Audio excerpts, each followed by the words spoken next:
Yo, YouTube, what's up with your boy, Sports and Fitness Rants? I'm back, guys. Click that like button. Subscribe to my channel. What's up, y'all? Welcome back, guys.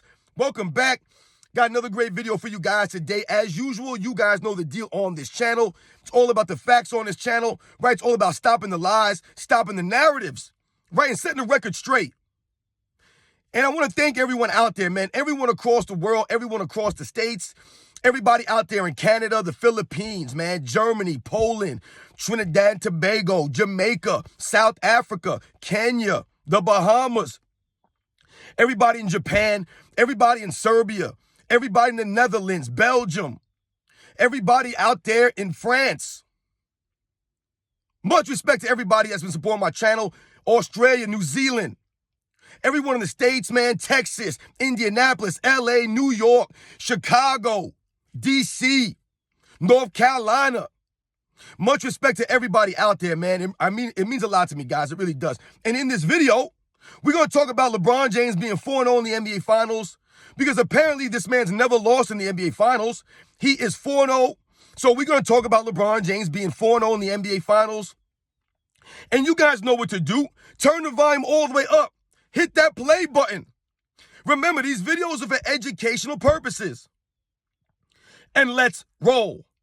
So, yes, guys, as you know, on this channel, it's all about stopping the narratives. It's all about stopping the lies, stopping these people from rewriting the history, right? And we must set the record straight. That's what it's always been about, man, because I don't know what's going on, and I don't know why people have to lie about past eras or lie about these guys from the past to lift up these current players. I don't know why that is.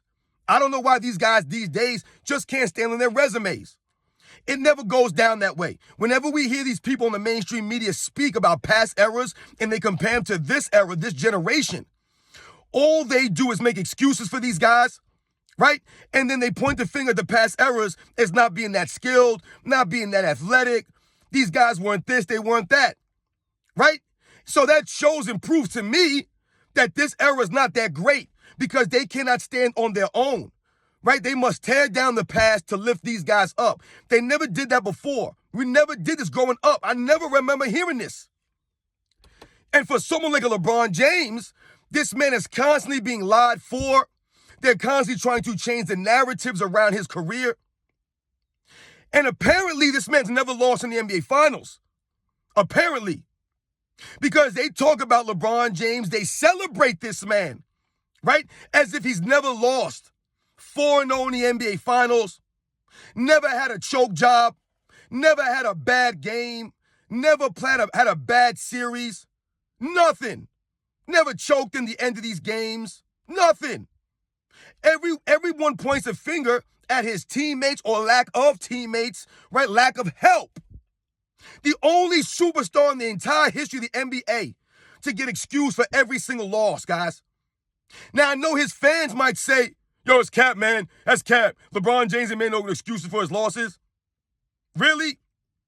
I just did a video a couple weeks ago about Stephen A. Smith, and I literally listened to this man. I listened to him talk to Shannon Sharp, and he excused every single finals loss except for 2011, guys. Every other loss, he excused it. We're talking about 5 other losses. He excused every single one of them. Oh, no, we can't blame LeBron James for this one. We can't really blame that one on LeBron James. We can't fault him for losing that one. That's all he was saying. The only one that he held him accountable for was 2011.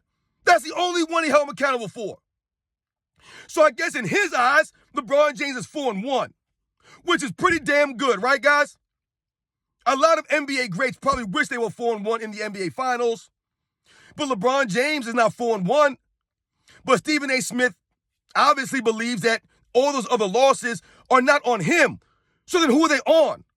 I'm trying to figure out if LeBron James is always being excused for his losses in the finals, and he's always the best player on his team, he's supposed to be the leader of his team, then whose responsibility is it for those losses? I'm trying to figure this out. I would love for the LeBron fan club to make a video, tag me in it, and explain his losses. Explain to me why they don't count and why he don't take no responsibility for those losses when he's supposed to be the best player. He's supposed to be the leader. of those teams, right? Right? Didn't Dwayne Wade tell him, right? Yo, man, you got to take over. It's got to be on you. That's what he told him after that debacle in 2011. Right? They had to have a meeting with this guy to get his mind right, to get him to start folding up, to get him to step up and be a real leader. But for some reason, LeBron James is always being excused. And yes, ladies and gentlemen, I've actually heard people make excuses for the 2011 NBA Finals loss. That's right, ladies and gentlemen. I've heard people excuse that finals loss. I've heard people say it was Eric Spoelstra's fault because he was outcoached. That's right. I've heard people say this with a straight face, and they'll argue that point till they're blue in the face. It was on Eric Spoelstra. Right? It's on Eric Spoelstra. But at the same time, people will tell us that LeBron James never played for a good coach, right? So they blame everything on Eric Spoelstra. They blame everything on Mike Brown and Paul Silas and David Blatt, right? And Frank Vogel, now Darvin Ham. All these guys have taken the blame. All of them are taking the blame. Can y'all tell me when Phil Jackson took any blame? Do y'all remember when Phil Jackson ever took any blame for the Bulls? I never remember that. How much did Scottie Pippen get blamed for the Chicago Bulls? No one ever points a finger at Scottie Pippen in 88, in 89, in 90, in 95. No one ever points a finger at Scottie Pippen. In 98, when he waited to get the surgery until the season started, does anybody put the blame on Scottie Pippen? Did anybody ever put the blame on Dennis Rodman for hanging out in Vegas, for having Michael Jordan to chase him around? Anybody put the blame on Dennis Rodman? I don't remember that. Right? Dennis Rodman being a head case, causing the Chicago Bulls many technical fouls, getting ejected from many games. Anybody blame Dennis Rodman? No. He's a role player, right? He's a role player. He was never the leader. Same with Scottie Pippen. He was never the leader. They're not blaming him. Everything fell on Michael Jordan's shoulders. Everything, no matter what it was. But for LeBron James, the blame has never been placed at his feet. It's never been put on his back. Right? It goes on Kyrie Irving. It goes on Dwayne Wade injuries, Kevin Love injuries. Right? It goes on this guy, goes on that guy. Never on LeBron James. Never. Right? They'll say the competition was too steep. That's what they'll tell you. So that's one of the reasons we'll excuse him from his losses. Oh, look, how was LeBron James supposed to win in 2017? How was LeBron James supposed to win in 2018? This is what guys like Stephen A. Smith will tell you to excuse LeBron James. But once again, LeBron James playing in the weak Eastern Conference all those years allowed him to go to the finals. That's the only reason why he was there. If he was in the Western Conference all those years, his teams wouldn't have been in the finals that many times. So they want to celebrate him for making it to the finals. But then when he makes it to the finals and gets beat down, 4-1, 4-0, right? 2014, the man was blown out in record fashion. It's not his fault, though. It's Chris Bosh, Dwayne Wade's fault. It's Ray Allen's fault. It's Mario Chalmers' fault. It's Udonis Haslam's fault. It's everyone else's fault. Right? Because LeBron James put up his stats. So it ain't his fault. So he's always excused for the losses, never taking any blame. The man's 4-0. 4-0 in the finals. Right? 2007, they tell you he was too young. But then Kawhi Leonard in 2014, the same age, beat him down. Beat him down. Right? Outplayed him. Handedly. He was a kid. He had won no awards at that time. No Defensive Player of the Year awards at that time. No All-Star Game selections, Kawhi Leonard in 2014. He was literally a nobody. But he shut down LeBron James, right? He was able to outplay LeBron James. And they'll say, oh, LeBron James got his stats. Yeah, he got his stats. That's all he did was get his stats. He didn't get no wins. He didn't galvanize his teammates. He didn't raise his level of play and raise his teammates around him. Never done that. So they could point the finger at his teammates. And they can say, yo, man, well, this guy didn't get no help from these guys. No other superstar in the history of the NBA, no other all-time great has been excused like LeBron James. I always talk about Jerry West. The man was 1-8. They don't make excuses. You know what, guys? I'm making excuses for Jerry West. He was going against the greatest dynasty in the history of the NBA. The legendary Boston Celtics, who won 11 titles. They won 8 straight. Jerry West was losing to that team with what, 4, 5, 6 Hall of Famers on it? Jerry West was getting beat down in the finals. But Jerry West was known as being Mr. Clutch for being a big-time performer, stepping his game up in the finals. But they were still losing. No one made excuses for Jerry West. No one said Jerry West is only 1-0 in the finals because he was playing against the legendary Boston Celtics, right? It was him and Elgin Baylor going against 5 Hall of Famers. No one made excuses for this man. Those losses count on his record. He took him on the chin like a champ. And that's why Jerry West has a respect these days. He didn't duck a challenge. He didn't join the Celtics. He just kept coming back every season. They didn't make no excuses for Jerry West. They didn't point the finger at Elgin Baylor or point the finger at this guy or that guy or say the head coach was terrible or his players were garbage. Jerry West was carrying bums. But that's what they say about LeBron James. He always carries bums. He never has help. But at the same time, he makes his teammates better. So why are we excusing his losses then? He should be able to take those losses, right? Carry them on his back, right? That's part of his career. That stuff actually happened. He actually lost those finals. That's on him. He's the leader. But no one in the media ever gives this man any flack for that. They never hold him accountable. So when we start making videos on YouTube and these other platforms and we hold them to a standard, we hold them accountable, what do we get from these people? We get these weirdos coming in your comments saying you're hating, talking about all this nonsense. But yet, once again, they cannot deny the excuses, right? They can never shut you down. They can never call you out for where you lied because, once again, I've never lied about LeBron James. I don't have to lie about this man. His career is going down the drains on his own. He's doing this over the last 6-7 years. This is on him. He's putting all this stuff on film. He's the one showing poor sportsmanship. He's the one getting the excuses made for him. He's the one coming to the post-game press conferences and making excuses for himself. I'm the best player in the world. I'm averaging triple-double, so. This is the things that he says in the post-game press conferences. I cannot listen to this man when he talks. He never says anything worth listening to. Nothing. Nothing. LeBron James don't know how to speak. The man can't even read. I've never seen someone lie about reading a book. For what purpose? No purpose. Just so that LeBron James does. And his fans will excuse that like they excuse everything else. So I don't know when LeBron James became 4-0 in the NBA Finals, but apparently LeBron James has never lost. He's never taken responsibility for a loss. Nothing. It's all falling on other people's shoulders. 4-0. LeBron James never lost. The man had one of the worst choke jobs in NBA's history. Averaged 17 points a game. Right when he averaged about, 25, 26 points a game during the regular season. The man was like 10 points less than his regular season average. But that was on Eric Spoelstra? Eric Spoelstra was supposed to do something about LeBron James standing in the corner? Hands on hips? Biting his nails? That's supposed to be Eric Spoelstra's responsibility, to get this man to get together? How is it Eric Spoelstra's fault? I've never heard of a head coach being responsible for the star player not performing up to level. Never. Never heard that. Never heard that. But LeBron James puts all this work in on the offseason. He puts all this work in. But in the NBA Finals in 2011, he did not show up. And that's Eric Spoelstra's fault. The man literally sabotaged Dwayne Wade's Finals MVP. But it's Eric Spoelstra's fault. I don't know how that could be. I don't know how that could be. Or they're going to blame the Dallas Mavericks.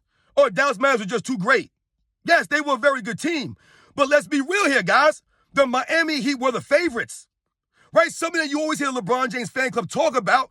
LeBron James never the favorite in his finals. He's never really the favorite. He was the favorite in 2011, guys. He was the preseason favorite in 2015. A lot of people don't remember that. He was the preseason favorite going into 2016. A lot of people don't remember that. Right? LeBron James has been the favorite many, many times. It's just another excuse. That's all it is. What does the favorite mean? What does that have to do with anything?